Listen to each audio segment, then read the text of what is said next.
Hey there, it's Penguin, back again with another video. Today we're going to be discussing something that I believe is one of the biggest flaws in Skyrim, and this is something that I tend to think of as the detail versus scope dichotomy.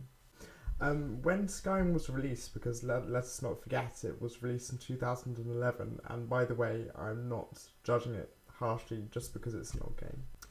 It was almost revolutionary in terms of the size of the open world and also the great diversity between the regions, and honestly that diversity and scope matches up really well even against modern open world games. However, there are some downsides to creating a project that's so vast and expansive, and these downsides come to the fore the most often in probably the Civil War questline. So if we have a little look at the Civil War questline battles, these are often flagged as being quite underwhelming. Common criticism is the lack of soldiers, for example. So say you only have 10 or 15 soldiers on each side, about 15 say, you have some attacking, some defending. They don't really feel like battles. They feel like a standard hostile NPC interaction, but just with more of them.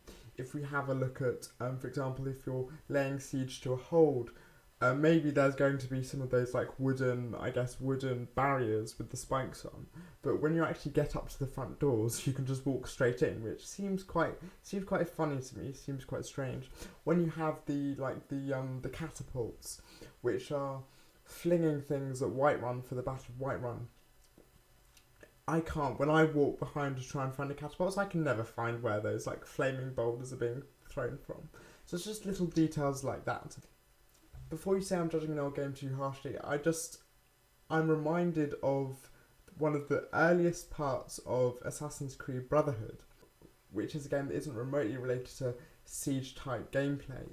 And one of the earliest missions is when your family's castle is overrun by the Borgias, and you basically have to go up onto the walls. You can shoot the cannons yourself, and you shoot the cannons at the enemy soldiers that are advancing towards you. And you're also shooting the cannon at the, I don't know what they're called, but the things that soldiers use to mount walls that are much higher than them.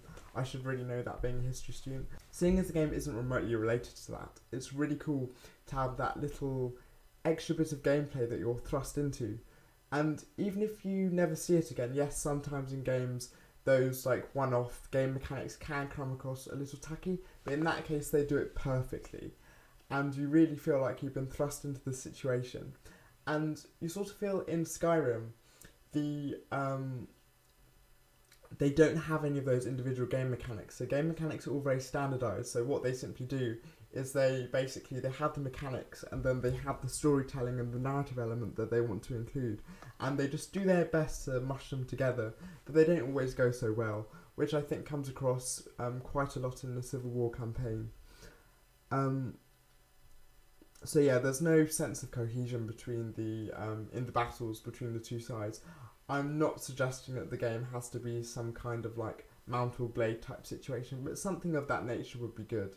Another way in which this conflict between scope and details come in is with dialogue scenes in general.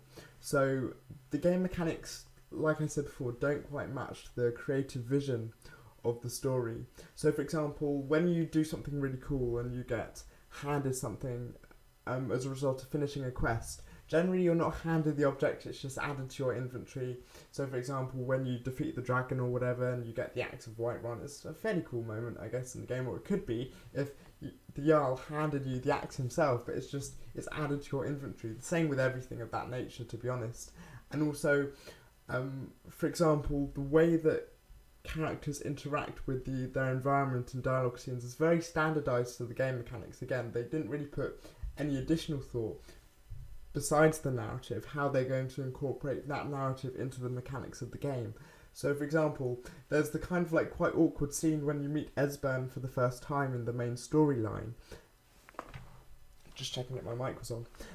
Where you meet Esbern for the first time in the storyline, and he's kind of like running around his room in the Ratway trying to look for his possessions, and he's sort of like having dialogue that would suggest he's supposed to be, you know, looking under things and like looking in cupboards, but he's more like running around the room, that sort of thing. The same thing happens with Esbern again when he's trying to flick through the book to find like to find a reference to Albin's wall, and it's all very clunky.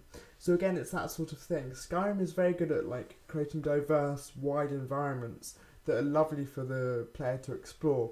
But I think one of the things that it does fall down on is offering that kind of synergy between what they want to do in the story and how that's portrayed to the player in the game. I'd love to know your own opinions on this. Do you think I'm talking sense? Do you think I'm talking rubbish? I'm always very grateful to your opinions down in the comments, and I'll see you next time, hopefully with another video.